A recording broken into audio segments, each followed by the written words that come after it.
আমার মাথায় যত সব বাচ্চা পোলাপাইনের বুদ্ধি দেখতেই পাচ্ছ কি বানিয়ে ফেললাম। সো হ্যালো এভরিওয়ান, আসসালামু আলাইকুম। আজকে অনেকদিন হলো তোমাদের সাথে লং ভিডিও শেয়ার করি না, তো আজকে তোমাদের সাথে একটা লং ভিডিও শেয়ার করব। সকালে কিন্তু আমি 7টার আগেই উঠি, আর উঠে কিন্তু কোনো কাজই করা হয় না, ছেলেকে নিয়ে স্কুলে চলে যায়। আর স্কুল থেকে এসে কিন্তু আমার কাজ শুরু হয়ে যায়। তো আজকে আমি স্কুল থেকে আনি নাই, ওর আপুই নিয়ে আসছে। তো আজকে ভাবলাম বারান্দাটা সুন্দর করে মুছে রাখবো, আর সেই সাথে গাছে পানি দিব। যা যা করবো সারাদিনের সব কাজ নিয়ে থাকছে আজকের এই ব্লগটা। প্রত্যেকদিন ঘুম থেকে উঠে কিন্তু মেয়েদের এই কাজগুলোই করতে হয়। ঘর ঝাড়ু দাও, রান্না করো, নাস্তা বানাও, জামা কাপড় দাও, ঘর গোছাও, খাও, সবকিছু এগুলোই কিন্তু মেয়েদের সব সময়ের কাজ। তো যাই হোক, আমি পুরো ঘরটা সুন্দর করে ঝাড়ু দিয়ে নিচ্ছি। আর এইদিকে দেখতেই পাচ্ছ আমার ঘরটা অনেক বেশি সুন্দর দেখাচ্ছে, কারণ দুই পাশ দিয়ে কিন্তু অনেক বেশি রোদ আর আলো আসতেছে, যার কারণেই কিন্তু আমার এই বাসাটা অনেক বেশি ভালো লাগে।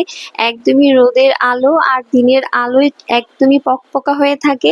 তো যাই হোক, পুরো ঘরটা কিন্তু সুন্দর করে ঝাড়ু দিয়ে নিচ্ছি। আসলে আমি বাসায় একাই থাকি, তো সব কাজ কিন্তু আমাকে একাই করতে হয়। রান্না বসিয়ে কিন্তু আমি সব কাজ করি, তো এদিকে আমার রান্নাটাও হয় আর ওইদিকে আমার কাজটাও হয়, সবকিছুই একসাথে। কোনো একটা সময় ছিল যখন আমি টিন সিটের বাসায় থাকতাম, আর বৃষ্টির সময় পানি পড়ে আমার রুমের সব জামা কাপড় সব জিনিসপত্র ভিজে যাইতো। তো আলহামদুলিল্লাহ এখন আমি একটা ফ্ল্যাট নিয়েও থাকতে পারি। আবার দেখা গেছে কোনো একদিন হয়তো সবকিছু নিয়ে আমাকে গ্রামেও চলে যেতে হবে। তো এটা হচ্ছে আল্লাহর ইচ্ছা, আল্লাহ কখন কাকে কোন পর্যায়ে নিয়ে যায় সেটা একমাত্র আল্লাহ তাআলাই ভালো জানেন। তো আমার পুরো বাসা ঝাড়ু দেওয়া শেষ, আমি এখন রুমে যাব। আসলে আমার সারা দিনে অর্ধেক টাইমে কিন্তু বারান্দায় কাটে, কারণ আমি বারান্দায় বসে থাকি।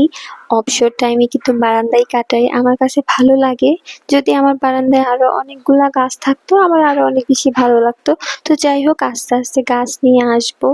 আমার কাছে গাছ থাকলে কিন্তু অনেক বেশি ভালো লাগে। মোটামুটি আমার সব কাজই শেষ, এখন হচ্ছে কি আমি রান্না করব, যেহেতু দুপুর হয়ে যাচ্ছে আমার রান্না করতে হবে। তো আজকে আমি ছোট মাছ চচ্চড়ি করব, আর হচ্ছে ভেন্ডি রান্না করব, আর ডাল রান্না করব। ডাল হয়ে যাচ্ছে, প্রায় হয়ে গেছে, আর ভাত হয়ে গেছে। এখন হচ্ছে ছোট মাছটা বসাই দিলাম, আর এরপরেই কিন্তু ভেন্ডিটা বসাই দিব। আমার কিন্তু ছোট মাছ খেতে অনেক বেশি ভালো লাগে, কিন্তু কাটতে খুবই কষ্ট লাগে, তাই খেতেও চাই না কাটার ভয়ে। যেহেতু গাছে পানি দিই, আর কালকে গাছ এনে গাছগুলো আমি রাখছিলাম টবের মধ্যে, তো এখন আমার গ্রিলগুলোও মুছতে হবে। যেহেতু আজকে আমি সোফার কভার গুলা ধুয়ে দিয়েছিলাম, ওগুলা কিন্তু রোদ্রে শুকাতে দেব। আর আমি কিন্তু আমার বারান্দায় কোনো রশি টাঙাই নাই, যেহেতু গাছ রাখছি আমার রশি টাঙাতে ভালো লাগে না। শুধু উপরে আমার হাজবেন্ড ছোট্ট একটা বাঁশ দিয়েছিল। তো আমরা যেহেতু মানুষ অল্প, আমাদের কাপড় চোপড়ও কম, তো ভাবলাম এই কাপড় চোপড় এখানে দিলেই শুকিয়ে যাবে, যেহেতু অনেক রোদ আসে বারান্দা দিয়ে।